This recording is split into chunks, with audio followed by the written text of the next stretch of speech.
See if anyone's on yet.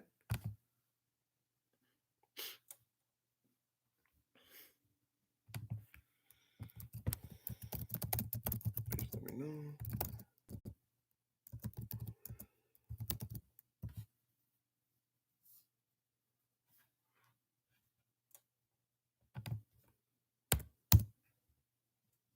All right. Good. We got people logging on as soon as we started.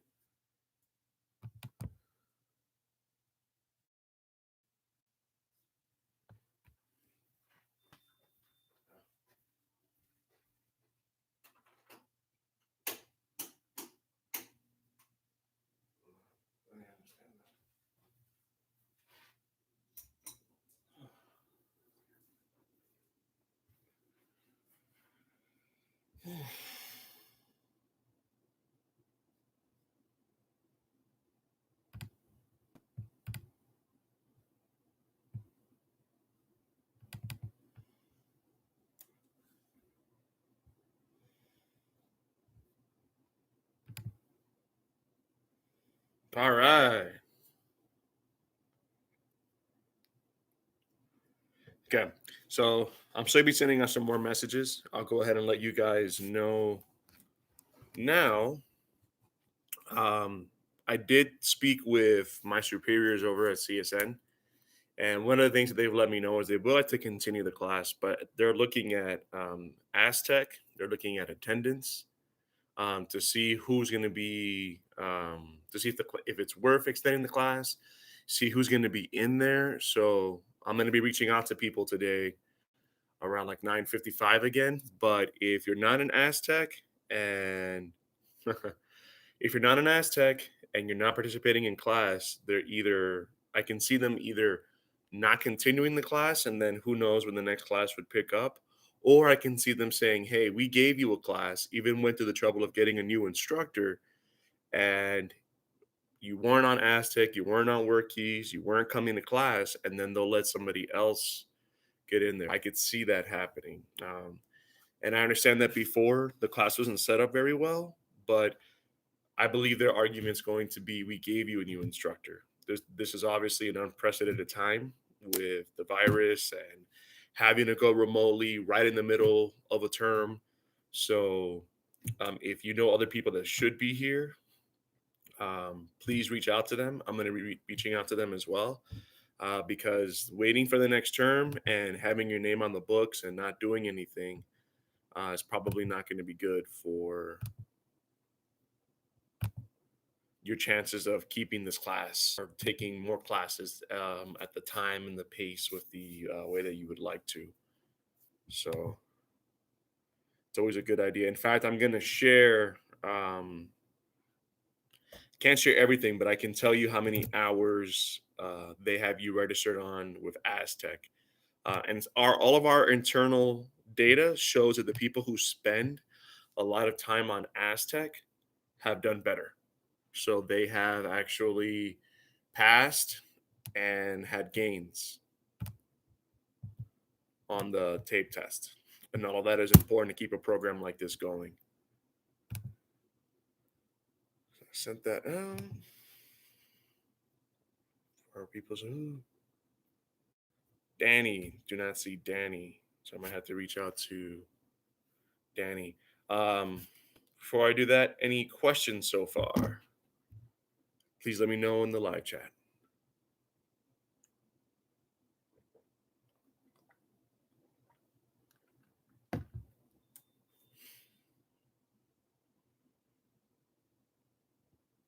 Okay. So obviously there's no questions. Let me adjust this. So what we're going to talk about today is literary conflict. Oh, that was her. Okay. I know she said she was going to join through the cell phone. Um,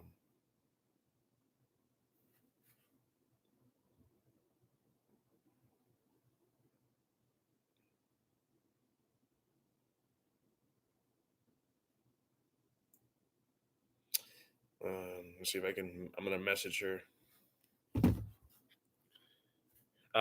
So if she can join through that, I'll reach out to her. If anybody on the live chat has her information, please feel free to let her know that she can still join. Everything here, everything like this is being tracked. Even within the school district, there's a big push right now because I'm still a middle school teacher and I still oversee the reading department at Bailey. There's still a big push for everybody to get a hold of their students. And we're funded by the state. So if there's not a lot of student engagement and not a lot of that back and forth communication, they will fund this program less. And that will trickle down to everybody because that means less resources. Who knows who the instructors are going to be? And we would hate to be in a position like that. My school alone gave away 400 Chromebooks with the internet. That's how much they're trying to make every position valuable, show that the money that's being given is being utilized in the best way possible. This program relies mostly on part-time instructors, so I could see this going away if student involvement and everything else is low. All right. So with that being said, we're going to do a quick review of the plot elements, and then we're going to jump into conflict. Okay. I'm going to be asking some questions that I would like you to participate from on the live chat so that it's not just me the entire time talking. All right. Got it. So let's look at the exposition, okay, where characters are introduced and the setting is introduced. All right. And this is probably where you're going to get the most amount of questions, or one of the areas in a story where you're going to get the most amount of questions. For fiction, you're going to be analyzing several characters and you're going to be analyzing their personality. All right, so they're going to call those character traits.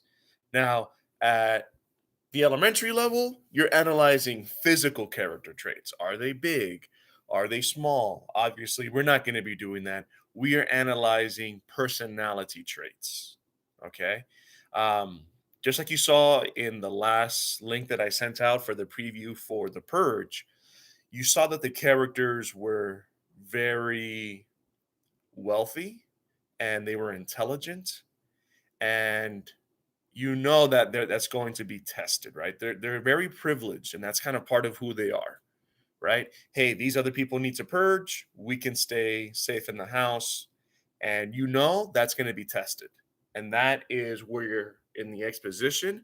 The most amount of questions are going to come from that. There's always going to be that push to see if you read and you comprehended what you're reading and if you can predict. All right, so you're down here. Awesome. Okay. And now from there we go the rising action, the climax, the falling action, the resolution. I would like you in the chat section, those of you that can respond, I would like you to let me know where else do you think the most amount of test questions would come from and why? So we know exposition is definitely going to have a lot of test questions with character traits. Why does the setting matter? You're going to get a lot of those type of questions. Where else do you think we're going to see the most amount of questions come from? Is it rising action, climax, falling action, resolution? Tell me where and why, and I'll give you a few minutes to do that.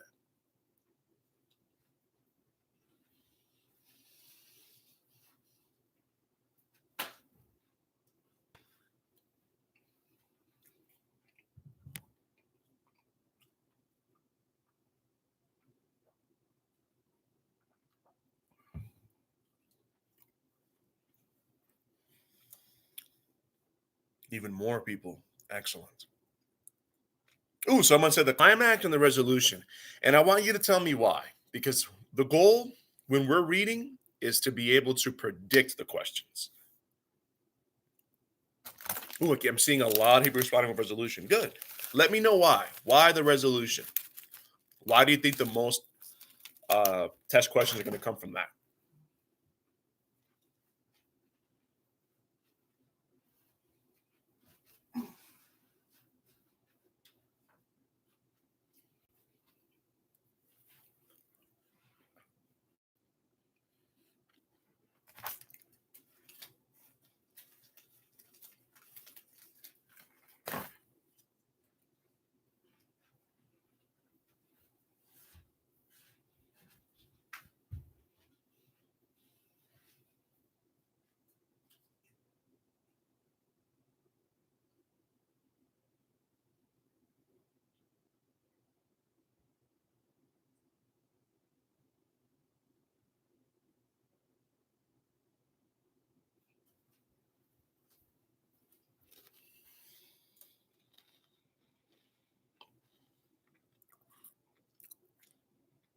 Okay.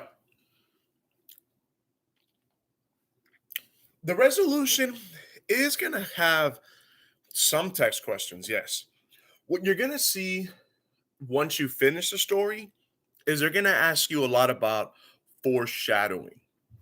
And this is why we're going to jump into literary conflict.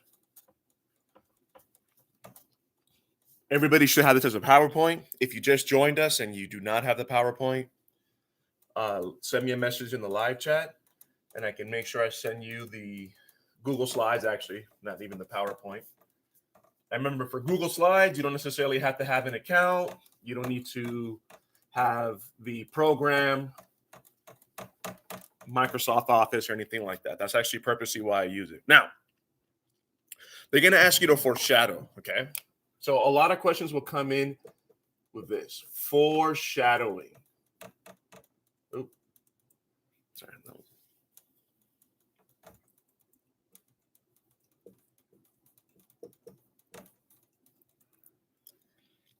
And what that is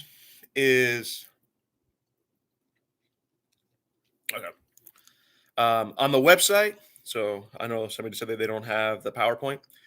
On the website, there's also a link for it, so you can try the website. If your device does not allow you to watch the video and do the website, I will send you the link here in a moment. Foreshadowing. This is going to send us right into literary conflict. Foreshadowing is when the author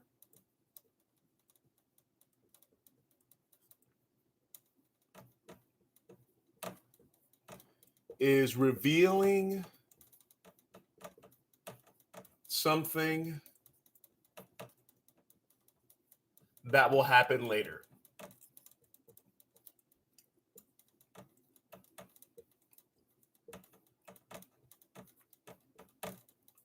Right? So when we saw the preview for The Purge, and I can send that out in the live chat again if you need a refresher. We know that there's going to be a lot of violence and things are going to get bad when the purge happens. And you can almost sense that by how comfortable the beginning is. When you know the way the story is going to go, you see in the beginning, they are very comfortable. They are happy. Unemployment is down. Crime is down. The economy is strong. You know, in every single story in this country that you read that is fiction, there has to be a problem. So if in the beginning, everything is perfect and the economy is strong and all of that, you know that's going to change. So that's where when we get to the resolution, you're going to get questions about that. What were some signs? How are they foreshadowing that this was going to happen? Well, they foreshadowed that in the previews because of how good things were. They foreshadowed that because of the fact that the family we were looking at was rich. So they're letting you know, yes, they're rich. They can afford to just stay in their home. It's completely locked in. Anything can happen. They're ready. They have a safe room. So that's letting you know, okay, these people are perfectly prepared for the purge, and you know something's about to go wrong. They're foreshadowing that the opposite is about to happen. Okay. And that's where you're going to get the most questions when it comes to the resolution. So you'll see a lot of questions in the exposition and really the rising action and climax. That's probably where the most amount of test questions will come from. I'll give you a moment. If you have any questions about what we've covered, go ahead, let me know in the live chat and I'll not block this anymore.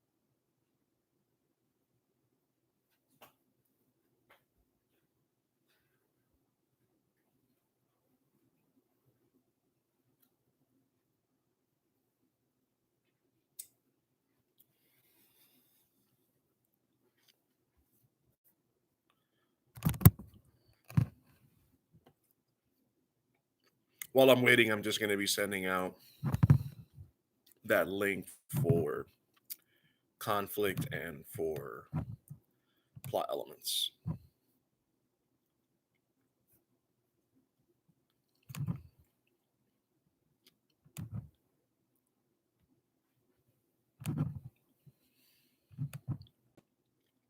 No questions?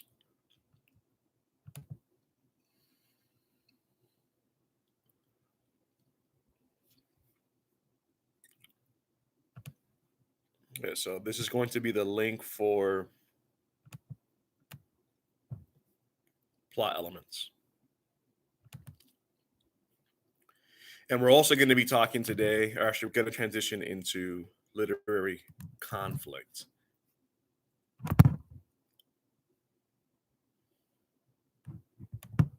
Yes, the two that you got yesterday.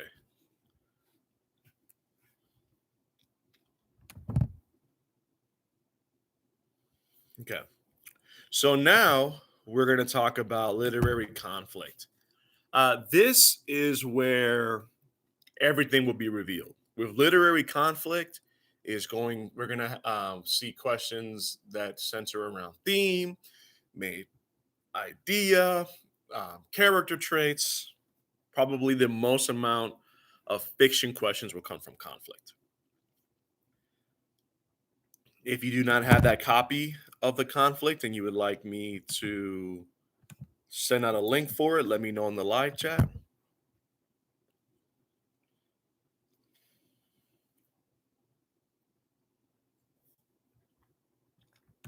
All right, I'm going to send that out anyway.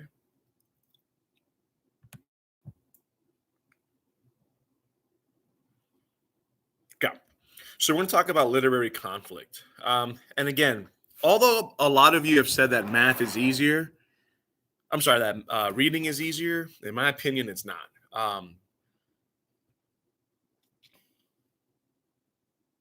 The Purge trailer. Yes, I can email that.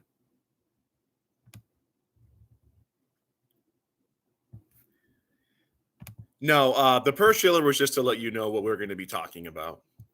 Just to give you an example, the links that I sent out are for PowerPoint or Google Slides that you can review as I'm talking and as we're going through this. You can see what's going on.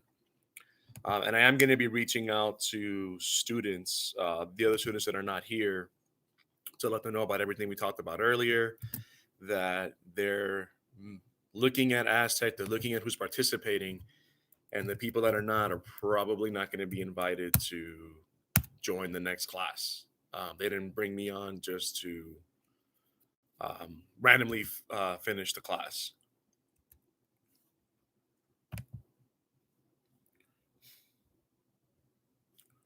So I'm going to be sending that out here in a moment. Oh, and I see 2 people are in there. Awesome.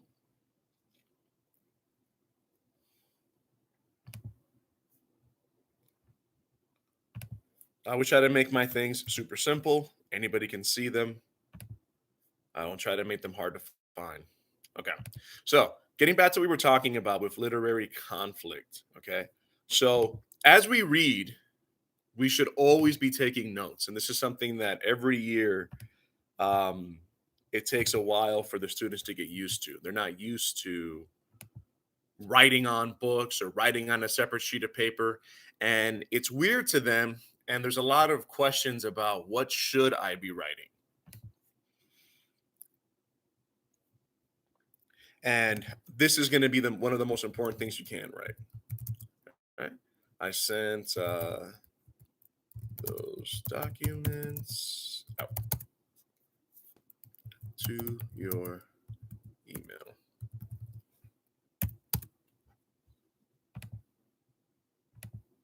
Yeah.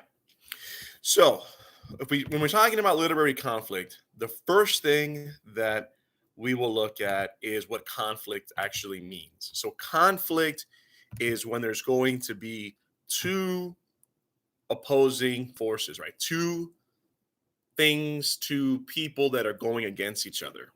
Okay. And you should see that in the PowerPoint. Now, what I want you to keep in mind is that conflict is not always going to be good versus bad. All right. Conflict is not always good versus bad. It's not, right? So if you ever watch sports movies, you might just have two teams that are working very hard to win the championship and they play. And there's a team that the story's mostly about, and there's a team that's trying to beat them. So it may not necessarily be a good versus bad. Now, for very simple movies, like for kids, or very simple movies like action movies, it makes more sense and it's easier for people to track good versus bad. But that does not necessarily mean that it is good versus bad for every single story. They're just two things, two people, two entities that are going against each other. All right. And I say that because when you're taking the test and you're reading some of these stories that are hundreds of years old, which they like to use in fiction, it's probably not going to be obvious what the problem is. You're going to have to highlight and take notes and underline and question because the conflict is not going to be in your face. It's not going to be like, oh, this is the hero. Oh, this is the bad person. Any questions about that so far?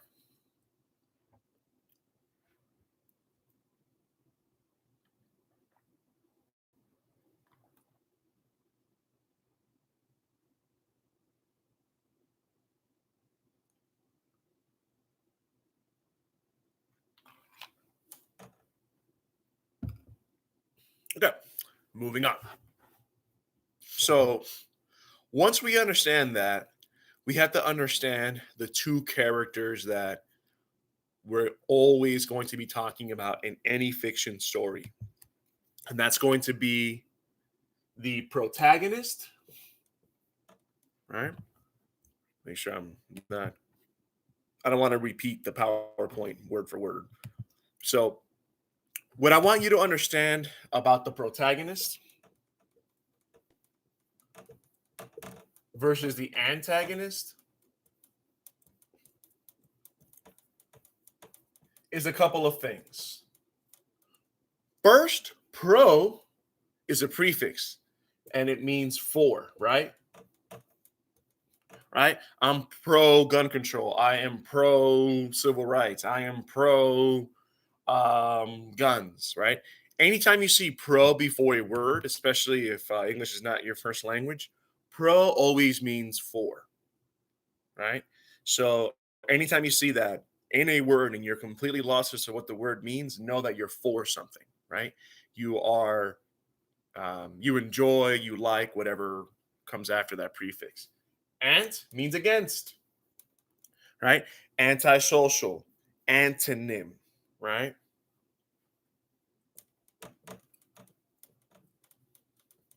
So the protagonist is who the story is for, right? Who, like, think of it that way. The way the story is told, like it's told from the way this character, how they see it, how they feel, they're the one that the story revolves around.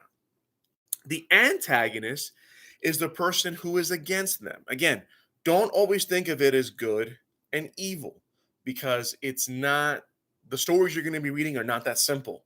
All right. So, for example, if you think about Romeo and Juliet, there really is no clear bad person per se, right? They're both defending their families and they don't want Romeo and Juliet to be in love. And that's kind of like the conflict, right? The message that, you can't escape your fate or whatever. And that is the most important thing to understand, that if you were reading it, not only are you going to be speaking in figurative language, metaphors, and similes, but it's even harder to understand because they're not letting you know who is really bad here. I mean, if they're from rival kingdoms, doesn't necessarily mean one kingdom is better than the other. They just don't like each other.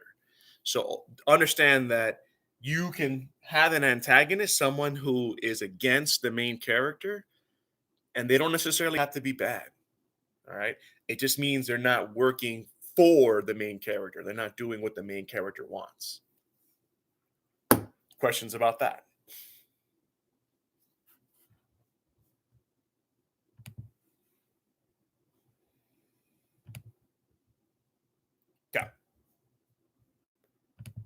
So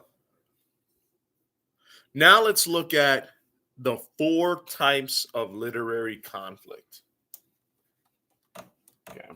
And then I'm going to actually get into some writing because at 9:50, I'm going to start reaching out to reaching out to students and letting them know the new guidelines. Okay, good. All right. So you have external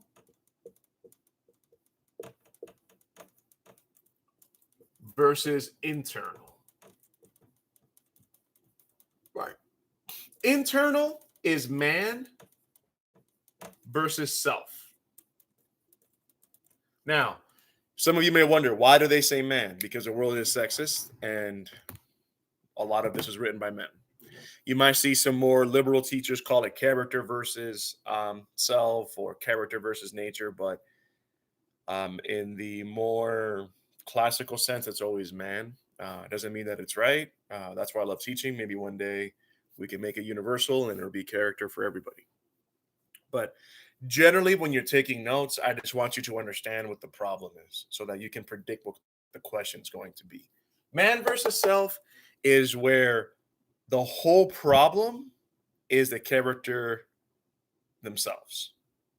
So there's a movie called Identity. And I love this because this is probably the hardest one to understand. So in Identity, there are like seven people that are in a hotel. I might even send a link out for it. Actually, you know what? Let me do that. Let's keep this interesting for the next 30 minutes.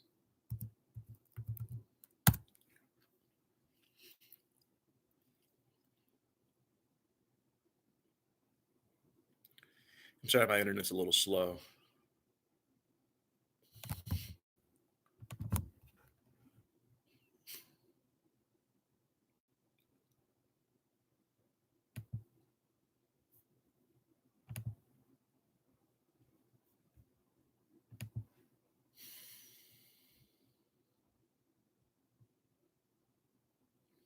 Bear with me one moment. Sorry. And if it takes too long, then I'll just describe it. But I don't want it to just always be me talking the whole time.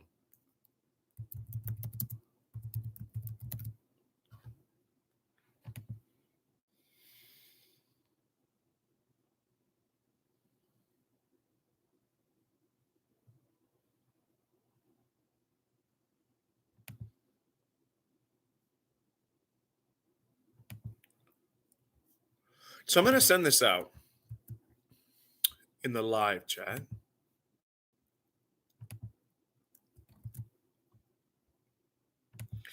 And one of the things you're going to notice is that these characters are all brought into a room in a hotel.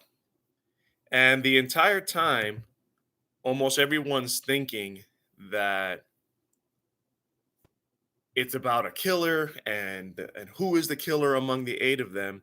And it actually turns out the whole story is actually going on in the mind of a psychopath who has multiple personalities. And there's a therapist that is trying to get him to kill these other personalities. And there is no killer.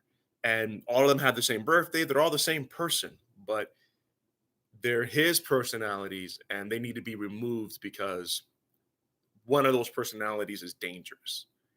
And the whole movie is centered around at the end killing all of the bad personalities, right? Um, that's a great example of man versus self. And I want to challenge you, those of you that have access to the live chat, send a message in the live chat of a movie where the conflict, or a TV show where the conflict is in the character's mind, not with any other external forces, only in the character's mind. I challenge you to do that. Send that and to me in the live chat. You can watch the trailer if you want some ideas.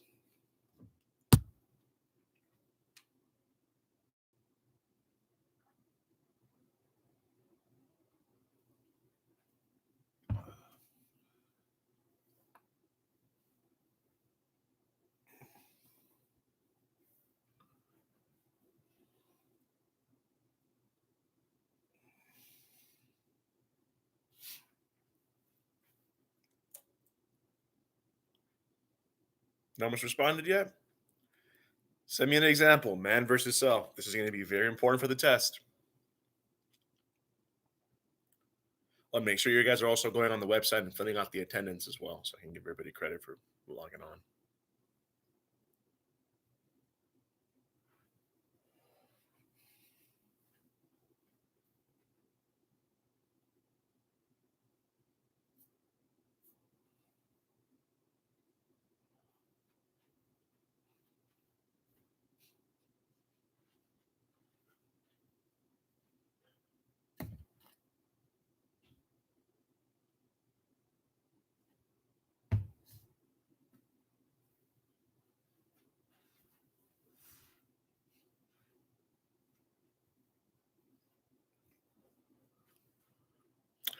Still no responses?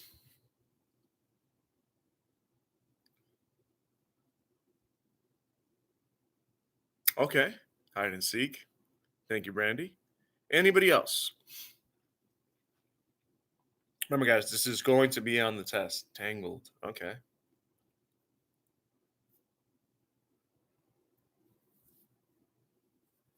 I know Lily, or yeah. Yes, that's a great example, Lillian. Joker is all about him really fighting himself the entire time, right? The relationships that he has, the way he sees everyone, it's really about his mind and he's not okay in his own skin, right? And there's a lot of scenes for those of you. Okay, perfect. Thank you, Danny.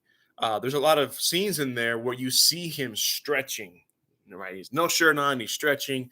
You see his bones coming out of his back, and he's very skinny, and you can see he's not comfortable in his own skin. He's not happy with himself. And that's really what the whole problem is. In fact, when he finally figures out where he belongs, it's bad. And then now he's influenced other people. So you can have more than one type of conflict in a story, right? It's not just like if you have one. Now, there's going to be one that's going to be more obvious, but there's more than just one at a time. Then we have external. Man versus nature. These are movies like Twister, an Inconvenient Truth was more like a documentary. I know there was 2012, which is like another movie where like the year, no, was it 2001 where the computer's supposed to crash and it causes like all kinds of other bad natural disasters and stuff like that. Volcano's a good example. Man versus man. Classic, just action movies. One man versus the bad guy. I'm not going to go too far into that. Most of you would know that. Man versus society.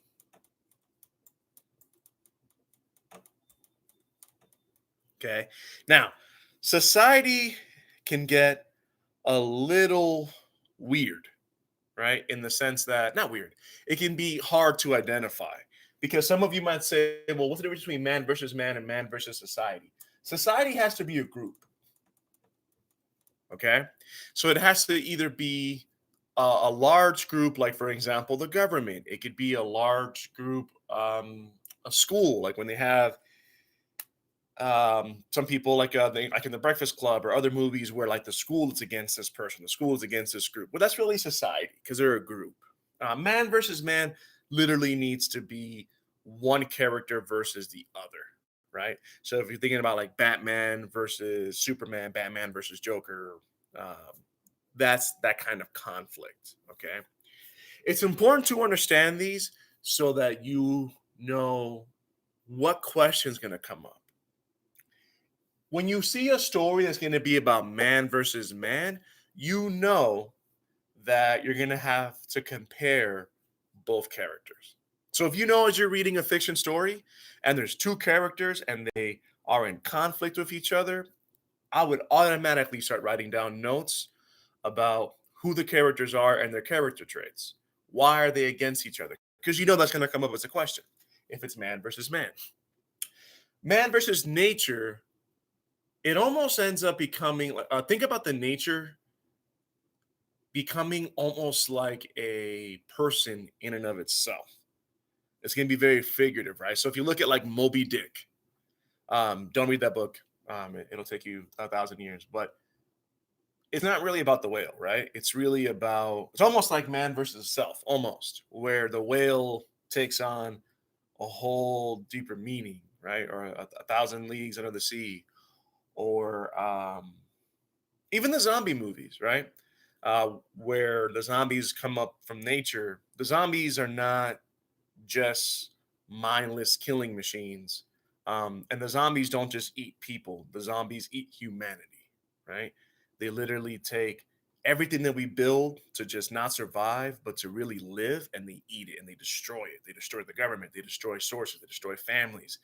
They make people pick between living and having their friend get eaten and all kinds of things. They destroy who we are. And that's where you're going to get a lot of the nature questions. They're going to ask you, like, what did this zombie represent, right? Or like, why did this storm change the character or whatever, right?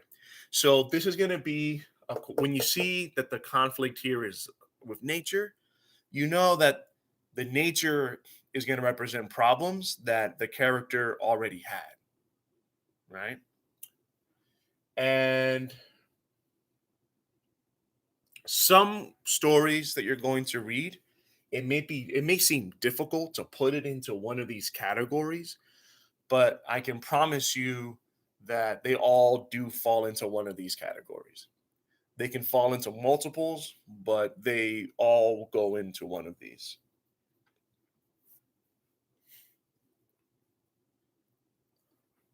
Questions?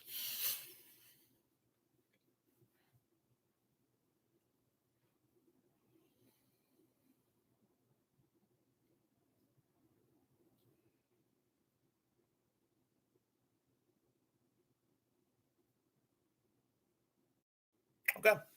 So, with the last 10 minutes, I'm going to give you as many writing tips as we can because writing is embedded in reading. So, I'm going to give you several acronyms and things you can use. And then when we come back, once I can get a hold of some more students, we're going to continue to talk about how to create a sentence. And then we'll finish up with the math since we gave math most of the attention yesterday.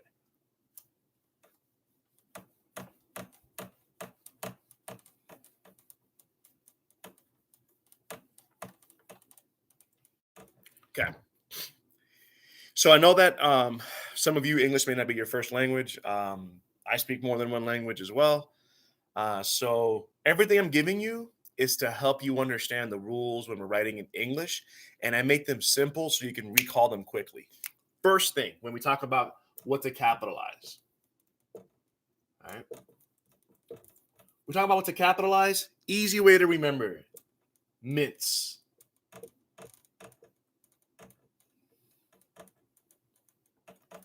All right. This way, whenever you're writing, if you ever have and you will have questions that are going to ask you, what is the misspelling or what is a punctuation error? And you're like, wait, what do I capitalize? Easy way to think of it, mints. The M stands for months, days, and holidays. Right? So any month has to be capitalized. Any day, Monday, Tuesday, etc., has to be capitalized. Any holidays, they have to be real holidays, right? So it's not like Friendsgiving or whatever. That's not a documented holiday. And they shouldn't throw curveballs at you like that. All right. The only curveball I've seen that they try to throw is having to do with names and titles, and we'll talk about that in a second. But months, days, and holidays. That's a very common find the punctuation error question. Okay. All months, days, and holidays have to be capitalized. So I'm going to ask a question now and just respond in the live chat with a yes or no. Would Arbor Day have to be capitalized? Arbor Day, the day we celebrate trees. Got one? Right. Arbor Day. Would it be capitalized? This will be on the test. Respond with a yes or a no.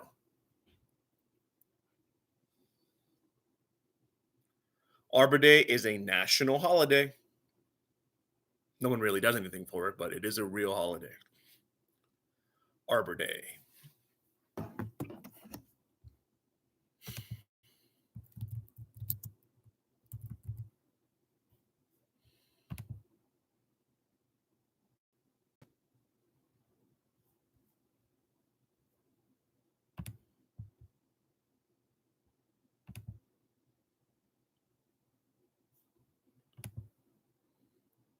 Yes, Arbor Day would be. Okay, good. Yes, you can tree. Okay. Any questions on that before I move on?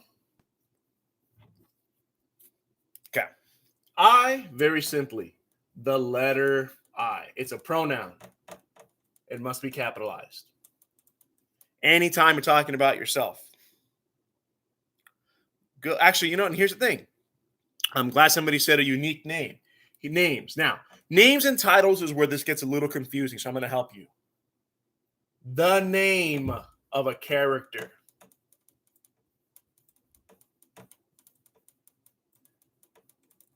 Or pet. Any name. Even the name John has to be capitalized. The name David, if the dog's name is Sam, all names have to be capitalized. So I'm going to make it even easier when we get to the next one. Titles. All right. The official title.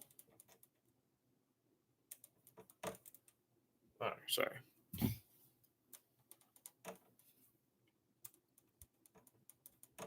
The official title of anything must be capitalized. And here's what I mean by official title. You have common nouns and then you have proper nouns. So a common noun.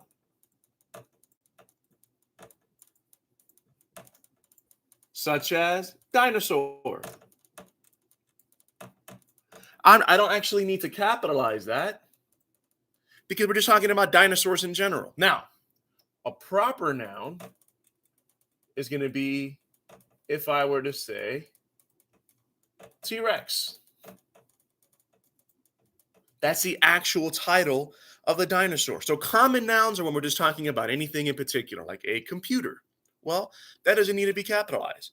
But if I'm talking about an Apple computer, then the word Apple would need to be capitalized, right? That first letter in the A would have to be capitalized. If I'm talking about a Macintosh computer, if I'm talking about a Chromebook computer, the actual official title of anything must always be capitalized.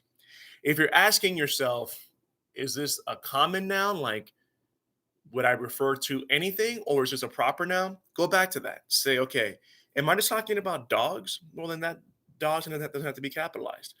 If I'm talking about a particular breed or the name of the dog, that has to be capitalized, right? So if I talk about markers, they don't have to be capitalized. But if I talk about expo markers, then the word expo must be capitalized. Questions about that?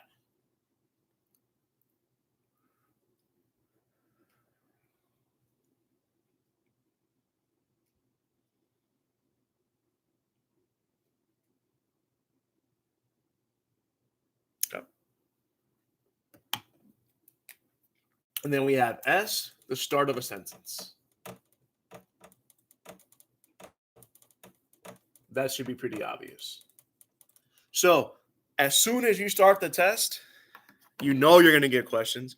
I stands for the letter I. Anytime you talk about yourself, like I am going to the store, I must always be capitalized, even if it's in the middle of the sentence, right? On my way to the store, I talked to David. The I would have to be capitalized. It's a proper noun because you're talking about yourself. That is always capitalized. First thing, and this is something I do in real life, even when I take tests, my tests are also hours long and they have to be in front of a camera. I write that down. Mitts. Oh, no problem. I see this all the time. People put lowercase I. I mean, it's a proper noun. Right? Let's talk about mitts.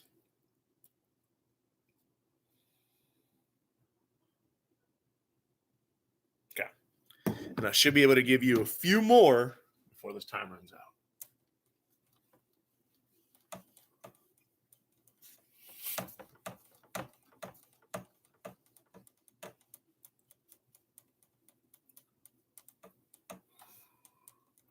Now, because we're talking about reading, and this is going to apply for fiction or nonfiction, sometimes you may wonder whether or not something needs to be capitalized or do we need to put it in quotation marks? Does it need to be underlined when we're talking about movies, books, etc.? So I'm going to give you a quick rule for that. So when you're writing an essay or when you're looking at mistakes that are made in writing, you're going to get a lot of those questions. Here's a quick rule. All right. This is going to be large works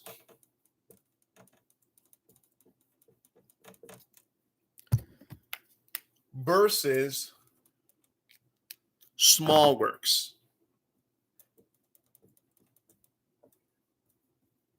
Okay, and I'm going to give you some rules. Large works are things like movies, right? Small works are things like the scene from a movie. The scene from a movie. Okay? Give you some more examples, then I think you'll start to understand the pattern. All right? So, for example, a large work would be a TV show. A small work would be the episode of a TV show. Right? A book. What would be a book would be either actually tell me that in the comment section. Is a book a large work or is it a small work?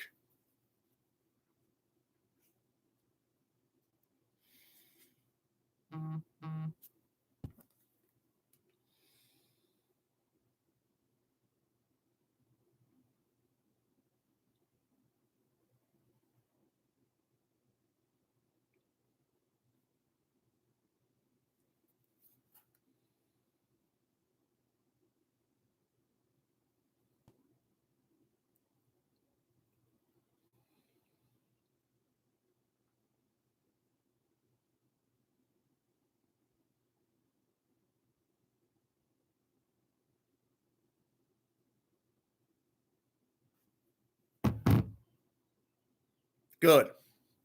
Because we know it's composed of several chapters, right? So a chapter would be a small work. Now, large works, when you are typing,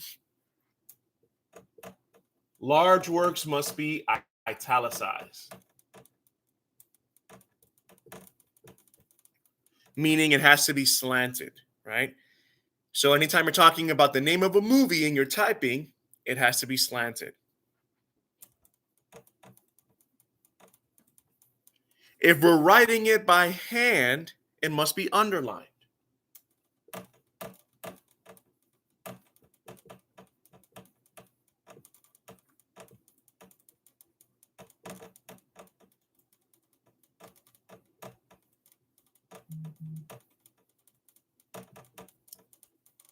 All right. When we're writing by hand, it must be underlined.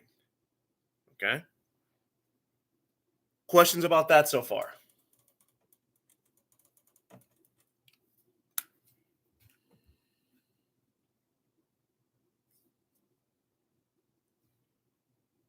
Okay. Now, when we're talking about small works, very easy. Everything has to be in quotation marks.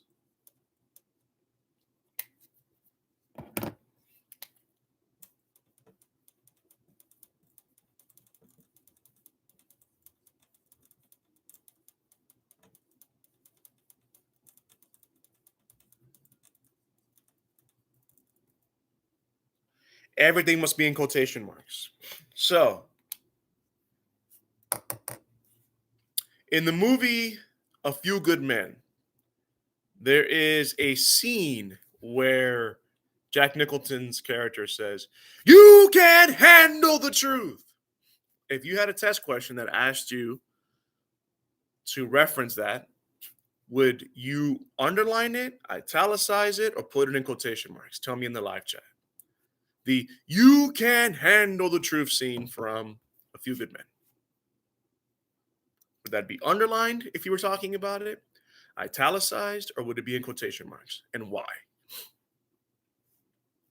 You're just talking about that scene.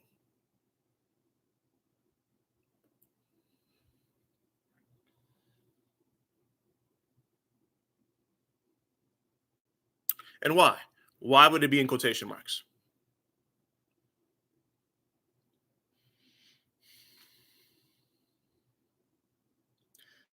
Okay. So it would be in quotation marks because it's a small work.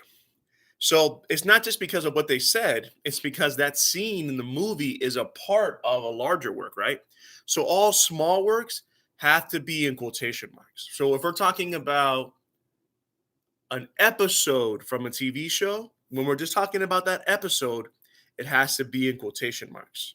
Not just because we're repeating what they said, it has to be in quotation marks because it's a small work, right? So if I were to talk about the TV show How I Met Your Mother and the episode where he finally meets the mother, then I would need to put that whole thing, that the name of that episode would have to be in quotation marks, right?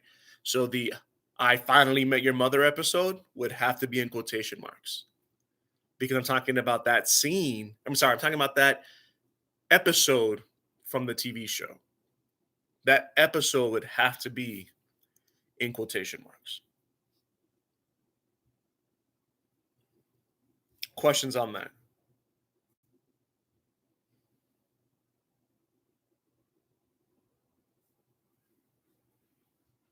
All right, perfect. So here's what I'm going to do because I do want to reach out to some of the students.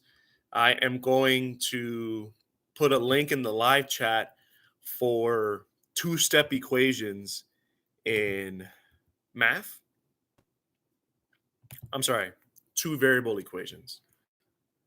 This is going to be probably the second most common thing you're going to see in algebra, or where they're going to give you two variables.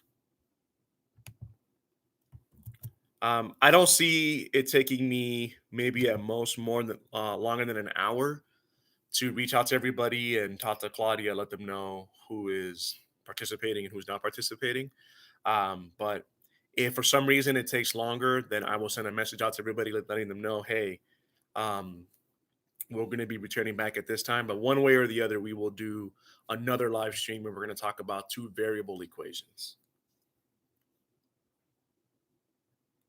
Yeah, no problem.